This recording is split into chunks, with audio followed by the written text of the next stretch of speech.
Okay, I'm back again with this familiar 101, HMV 101. I picked this up a few years ago. A friend of mine actually found this at a flea market down south. And the minute I got a look at this one, I told him, just grab it. And there's a number of reasons for this. You don't often find one that's got a little extra history to it. This one has some ocean-going ship stickers on it. We have Cunard, first class. We have a couple of different stickers, one over the other one here. I think I pointed that out this morning. The Lloyd line and North German line. I believe that was saying under there. And this is an original machine, except for the reproducer. The reproducer was unfortunately pot metal because this is going to be I believe 1930. I don't think it's 1931. It's not quite the latest 101, but it's very close to it. It does have the auto stop feature, which was introduced 1930. This is the one I put the original spring back in the motor. And I did this because I am fed up and done with putting new springs in when I have the new springs failing constantly. So I went with the original. It didn't look bad when I took it out. Usual dirt. I had to scrub the heck out of it. As that's normal. That's normal. And judging by the amount of scrubbing I had to do, it had been in the motor a long, long time. Probably since the day it was new, and I doubt it had ever been serviced. But somebody had been keeping up on the oiling and the greasing and all of that stuff, because the rest of it was good. The gears, the bearings, all of that was fine. It did need a handle. I had to put a handle on it because there was nothing left but a steel strap. You know, it's coming loose in a few spots here and there, but that's not any danger of getting worse. Not really. Probably all the dampness going back and forth across the ocean. This particular machine, I believe I mentioned in the earlier video, was made in England. It was made in the UK, but it was purchased in France. This was made for the French market because it does have that on it. So, and I also noticed that for whatever reason, the motorboard is a lighter color than some of the earlier ones I'm used to. Other than that, it's the same. I put an earlier motorboard in this to play a different motor. I had to test a motor for someone, and I put it into this machine. I had to take off the auto brake. I had to take off the little scutcheon over here, the guide, and then the motorboard fit right in there from like a 1928, I believe, is the other machine. The other number 59 motor and motorboard. That motorboard was a much darker color.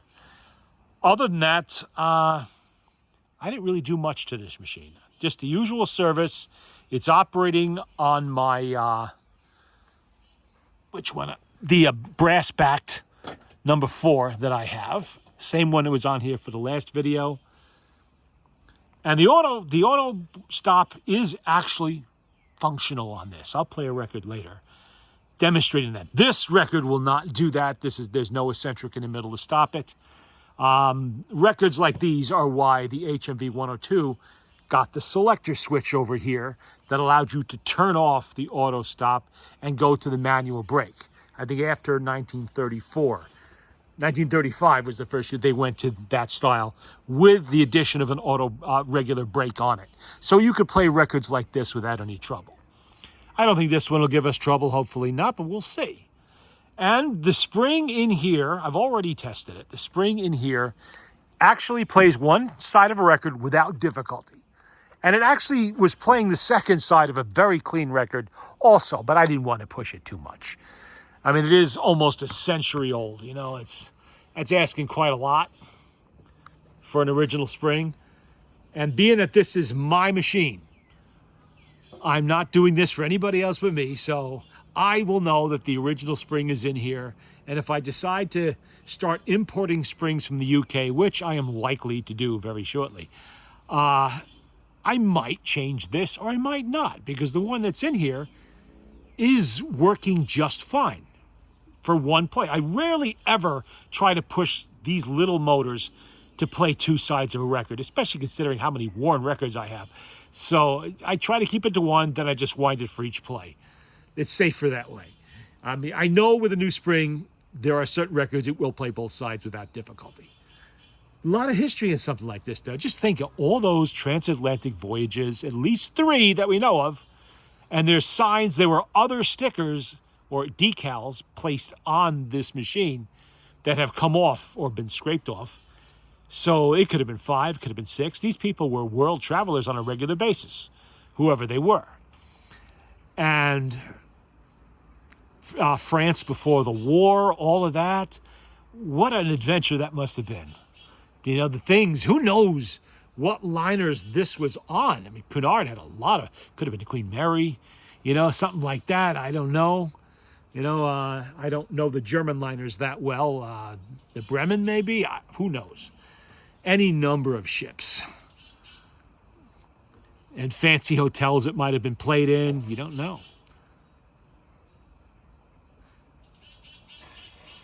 The Vamp, Joseph C. Smith Orchestra.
Yeah, that's not going to stop it. Okay. Let me see if I could find one. There. That will work the auto stop. I mean, these auto stops are temperamental, so anytime I find one that actually functions, I'm actually more or less surprised. Let's see, what do we got in this selection that's got something that'll stop that. Does that? I can't even see it. Ukulele lady, does it? It might. This one might. I'm not really sure. I can't really tell. Pal of my cradle days. We'll try Ukulele Lady. Paul Whiteman. I think that one might trigger it. If not, I can always play Benny Goodman. I got him in there somewhere, I think. Or who was that? Somebody.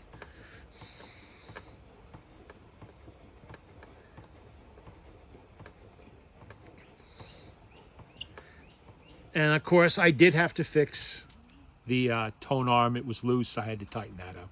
And then I had to bend it up a little bit because it was slightly bent. I think somebody must have probably put pressure on it for some reason, and they caused a slight bend.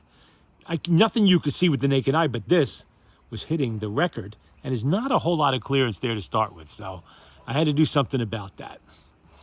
Otherwise, it would have scratched up all the records. But it didn't take much. It never really does with these machines. And it's right back to play. Now I'm going to tell you right now, what item, anything, any device made today, do you think will still be operational 100 years, well, 96 years from now? What do you think will still be, of today's manufacturer, whatever device it is, your cell phone, your car, whatever, even your stove or your icebox is still going to be operational 100 years from now? Like this one is. This is playing like it's 1930.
Something going on there.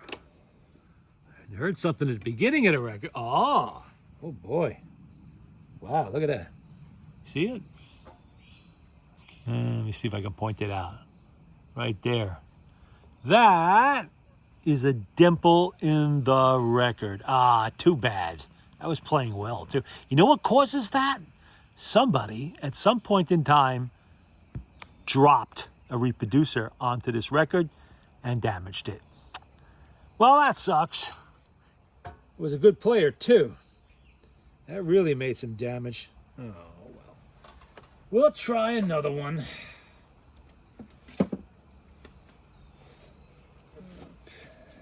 Let's see what else we got that's got an eccentric on it. Not that one. That one seems to have fallen through the bottom of the...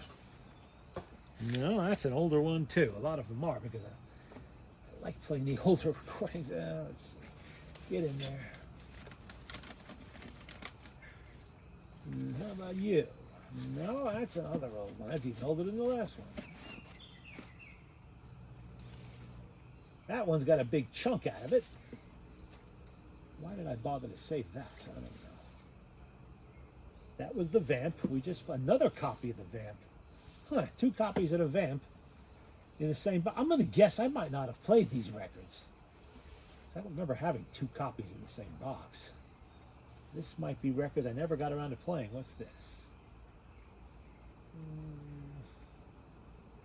How about the Lost Mama Blues, Homer Christopher and Randy Van Vink. That's got a detent anyway, although it does have a lot of wear in that record and some scratches, but and a little chip out of the side. I have to remember that when I'm loading the needle. I probably played some of these records and didn't play the rest, because I would have picked out that one with the divot out of it. That goes in a special container. Damaged records. Don't know what I'm going to do with them, but I'm not throwing them out. Maybe one day they could be magically fixed. Who knows? But they can never be replaced.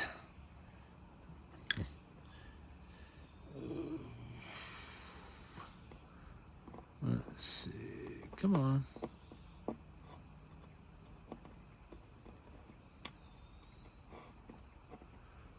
Okay, we'll give that one a try. On, down. Remember, there's a divot there.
There we go. It functions. The blues on Squeezebox. Well, you know, in the 20s, they really would press anything. Bird songs, whistling sounds, and the Lost Mama Blues. Let's see, where did that come from? I'll stick it back there for now. What else we got here? Well, here's a Brunswick. Parkway Stomp. Any divots in this one? See, that shows why you have to be so careful when you lower a needle onto a record. And you shouldn't lower it onto the middle of the record. Always start, you know, at here. Even if you have to stop it for some reason, start from the beginning. Okay, we have the Gates Blues on side A, which is Jimmy Wade and his Dixielanders. And we have the Parkway Stomp by Arthur Wynn and the Gut Bucket 5. Gut Bucket 5. And I think this has an eccentric in the middle. I think. It kind of looks like it does.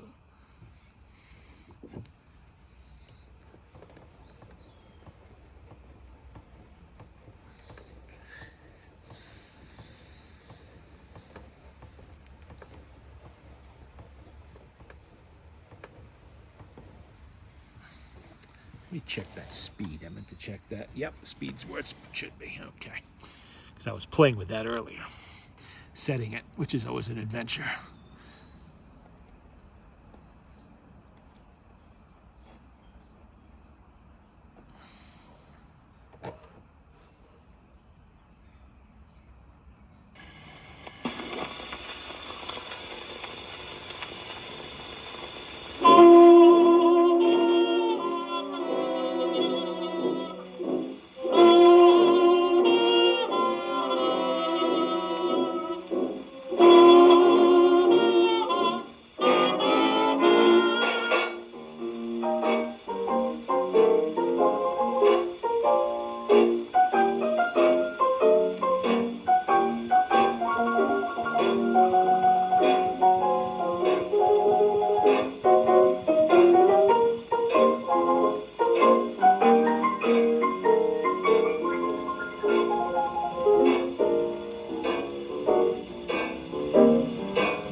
it won't actuate on that. There's not enough of an eccentric to do it. That's what I mean about these things are temperamental, according to records. Imagine an HMV manufactured record to do it every time. Parkway Stomp. This is a bit bigger eccentric. I bet probably would trigger that. That's more like an HMV or a Victor. All right, come on, get on there.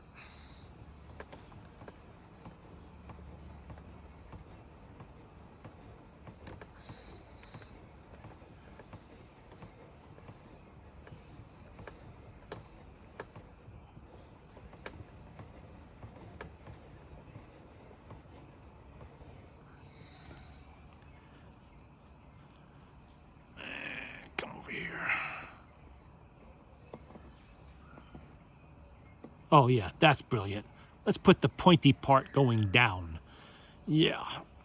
I'm sure that'll play the record real well.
Yep, that one will trigger it. It has to have a certain amount of back and forth motion to trigger the auto stop. And some records will simply not give it to it. So it's got to have at least that much of an eccentric. Have I got anything else here? Let's see. So now we're in uncharted territory here with some of these records. I don't know what they are, where they came from. This doesn't have much of an eccentric either.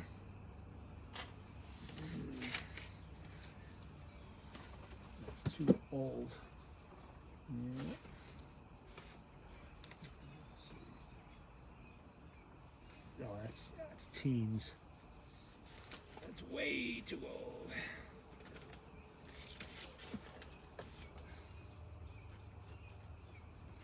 Yeah, Go back and play some of the records I played on the other machine. Get out and get under the moon.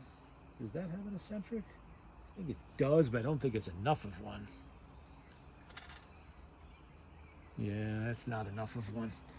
Again, not an HMV or a Victor record, so they had their own methods, I guess. That's Blue Label Columbia. No, that's World War I stuff. That's even earlier. That's like 1910. Again, oh wow, look, that's an actual His Master's Voice. Victor. The Berliner Gramophone Company, Montreal. That's look at that. That's out of Canada. Definitely no eccentric on that one.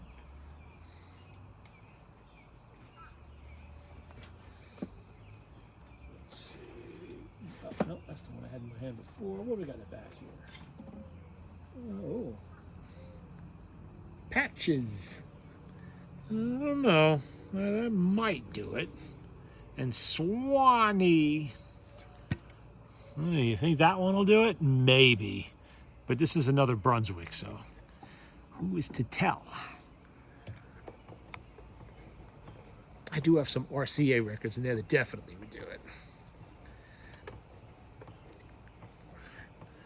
I guess that's probably part of the reason HMV kept modifying and changing their auto stop feature until they got a hold of the Columbia design after the merger with UK Columbia, because they went through multiple versions. I mean, the 102 had 2 different versions just in the first 4 years. Okay, come on. There we go. Let's see if it'll do it. But you can see that original spring is actually, oh, I already did that, didn't I? The original spring is actually working pretty good.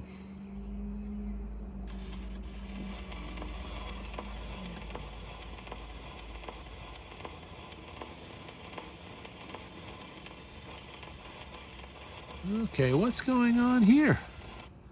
I think somebody damaged the first groove. I don't like doing this, but I have to start it in the second or third.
Nope, that will not trigger it. It's got to do that to trigger it, and it doesn't. Okay, well, that figures. It's an Oriole. Oh, no, I'm sorry. This is a Brunswick. The last one didn't do it either. All right, put the Brunswick away. Oof. What else was hiding back here in the back? Another Brunswick. That one didn't trigger. So we'll just leave that there. Come on. What do we got here? 2 records or 1? That is a Victor. No, that's early.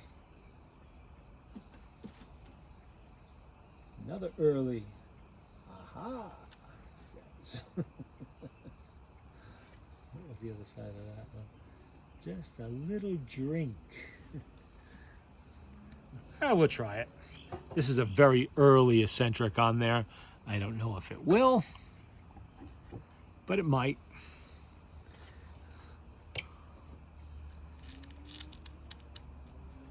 Come on out of there. Come on out of there.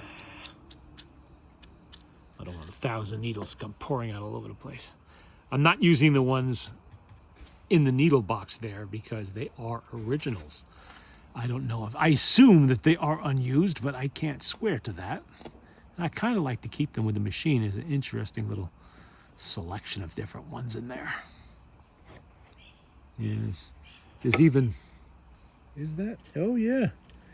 There's even the tungstone needle in there. It's not in very good shape. It's all worn out, but that gives me an indication that probably used needles were put in there.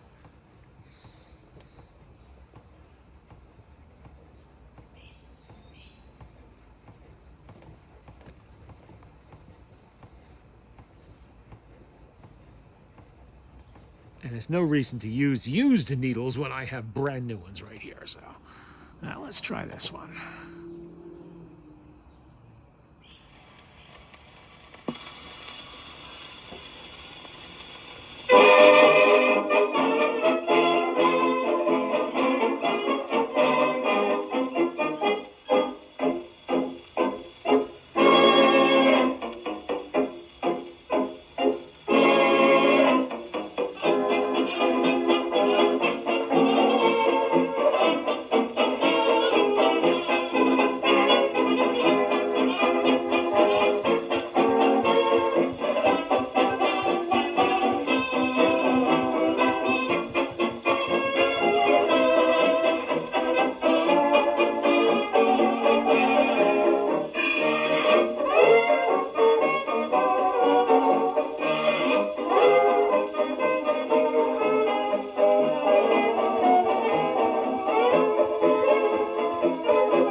But now I'm gonna hire you.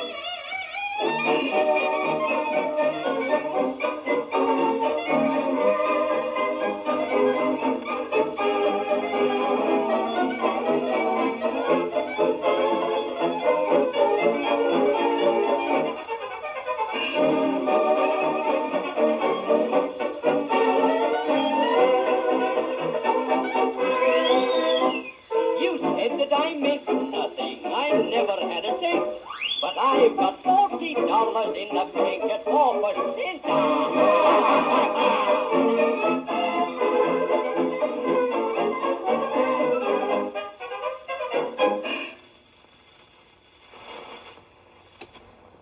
Yep, figures. Victor, that does it. Aha! It worked. Okay. Bet the other side will probably work too. What was the other side again? Just a little drink. I wonder what that could be about coming out of the Prohibition era. Yeah.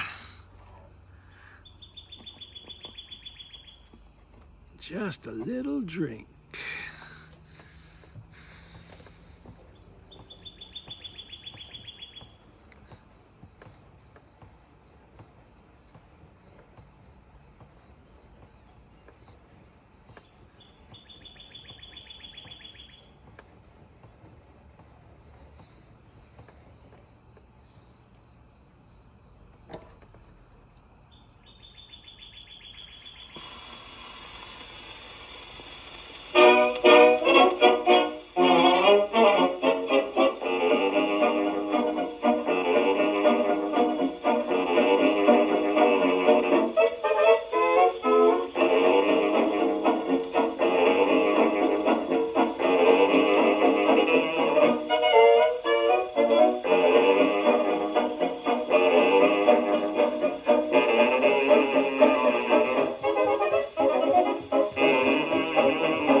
Way out on the desert, my mouth is full of cotton.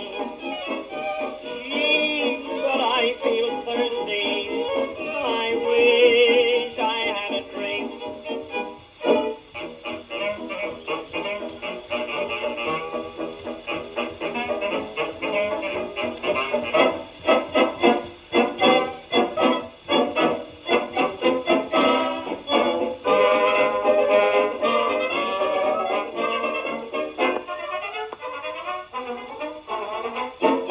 How about a drink? I wish I had a drink. Just a little drink or two. Why stop at two? Can't we have a drink? Just a little drink. Any little drink will do. I'm with you. If I had a drink, just a little drink, then I wouldn't feel so blue. Oh, how dry I am. Don't you really think we ought to have a drink? Just a little drink with you. For it's always fair weather when good fellows get together with a stein on the table, ha, and a good song ringing clear.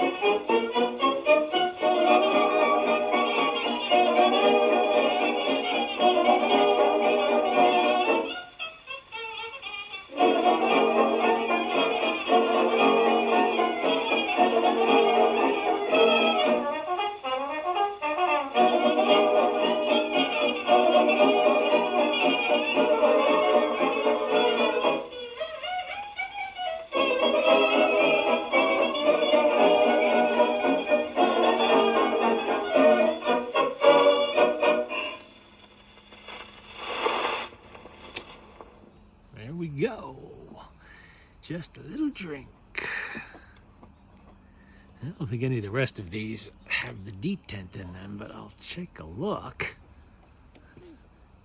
That was Paul Whiteman, of course. If anybody wanted to know, there we go.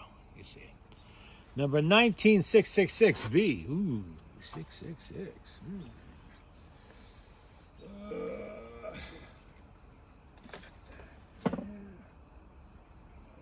Did I look at both of those? I don't think that has an eccentric. No,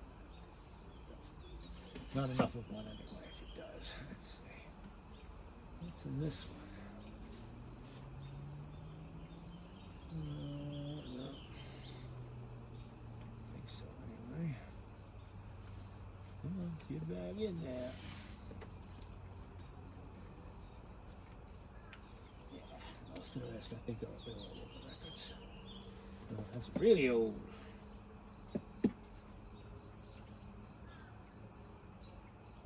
Collegiate Shimmy. Warring's Pennsylvanians. Look at those eyes. Collegiate Shimmy. I have another copy. Maybe this is the copy. Who knows? Some of these records I know I've played. Others I don't think I have, because I would have caught the damaged ones.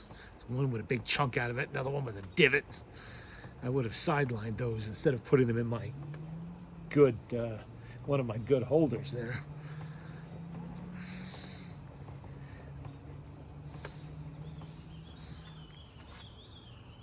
Okay, Collegiate Shimmy. Let's try that.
Collegiate, yes we are collegiate, nothing is to make it. No man, trousers, baggy, all our clothes are braggy, but we're rough and ready, yay. Garters, all the things we never wear, and we don't have any use for them. Flannel, very, very, sell them in a hurry, never ever worry, live the things are we.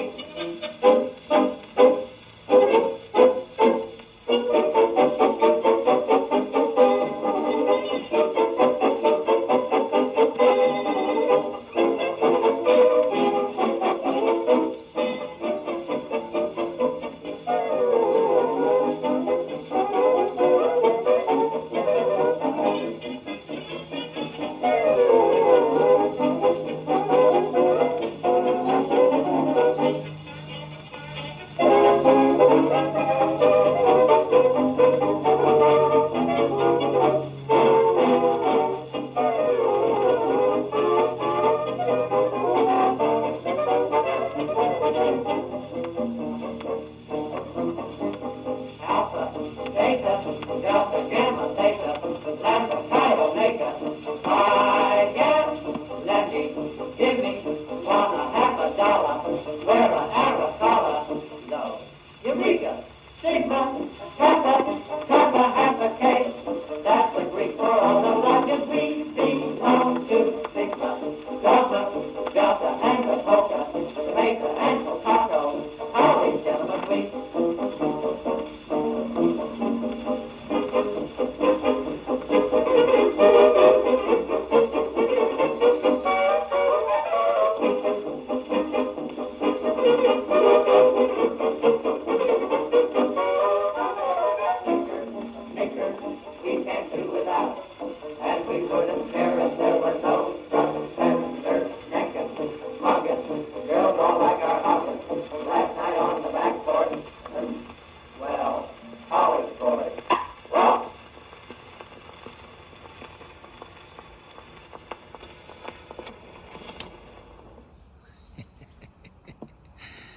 There we go.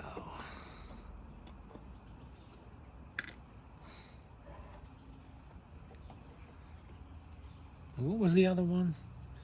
Look at those eyes. Warring's Pennsylvanians. Look at those eyes. I don't think I played this one either because there was some kind of futz on the start of the record, and I would have taken care of that. Or the needle would have the last time around. So it must be another copy of Warring's Pennsylvanians with Collegiate. There we go. There's a little bit there too. Probably where it was sticking out of the sleeve. Let's use that one.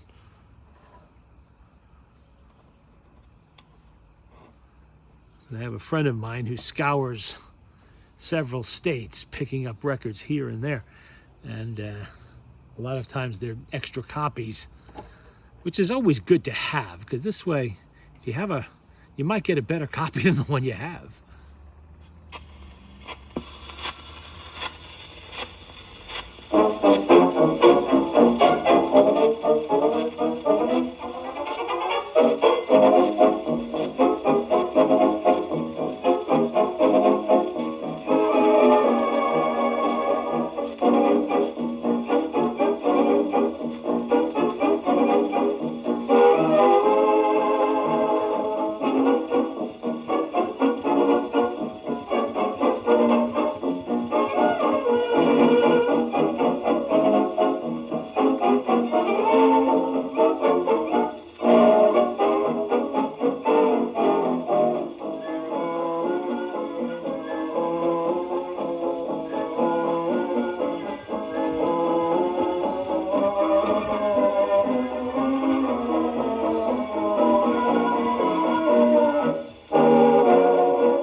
And take a look at your car. Oh, can't you see that they are so proud of you? And when we walk down the street, you give that fellow the treat, because you look so good to be true.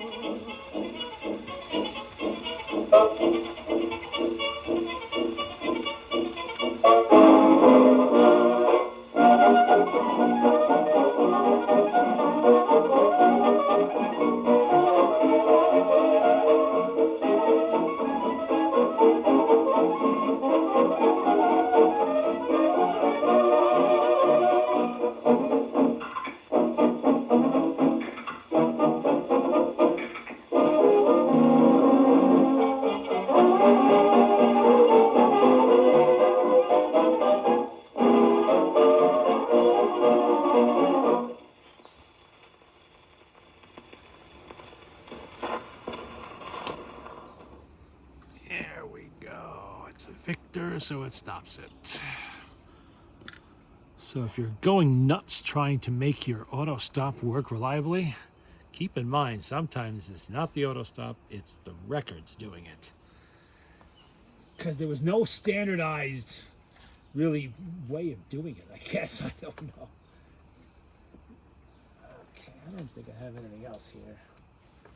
That was, well, I could always play one of the earlier ones. I didn't play this afternoon.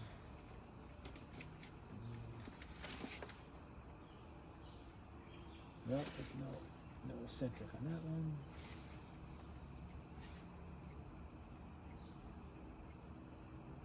Is there on that? Yes, I think there is. It's early, but there is. Okay. This one's VE marked.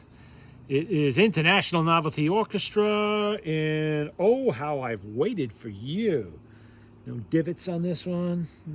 A few little marks, but I don't see any actual damage on the record. It's amazing. Okay.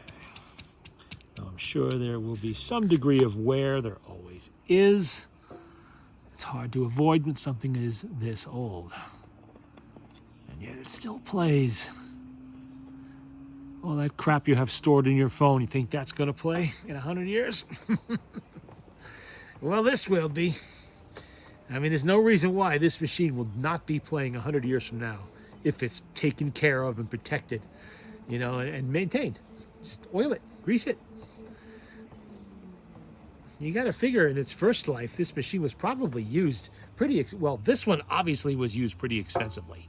That's an awful lot of ocean voyages to haul something back and forth without using it. So they were using it, and probably using it in other ways too. But you wouldn't know it to look at the motor.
For VE, you can barely hear what the heck they're saying. Oh, how I've waited for you. I can get that, but low volume. Not the instrumental part, though. And no one's ever kissed me. From By the Way, by the International Novelty Orchestra. Again. Well, we'll play one more. Call it a night, I think. She's obviously playing well. The spring is not in any danger of failing anytime soon.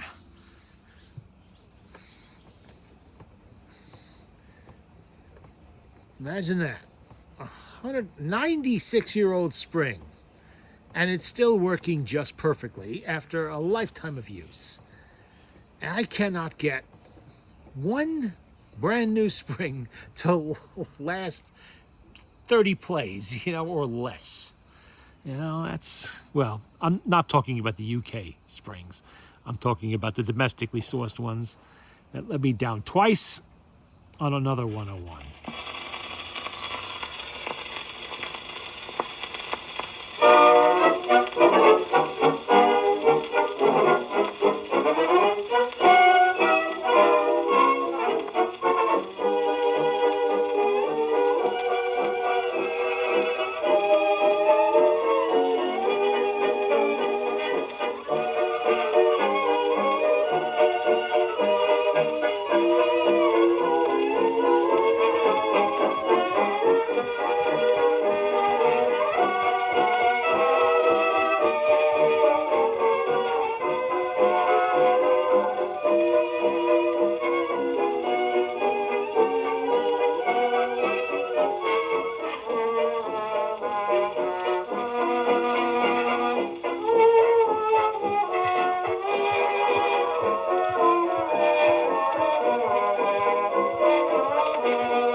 And there we go.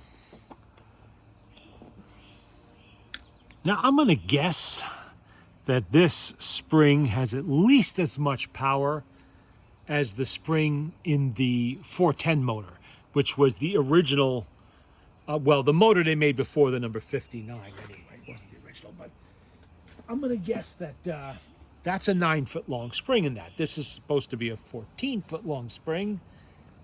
So I'm going to get, with age and weakening, that's bound to happen. I think it's probably the same power now as the 410 motor. And a 410 motor is adequate. You know, it does the job.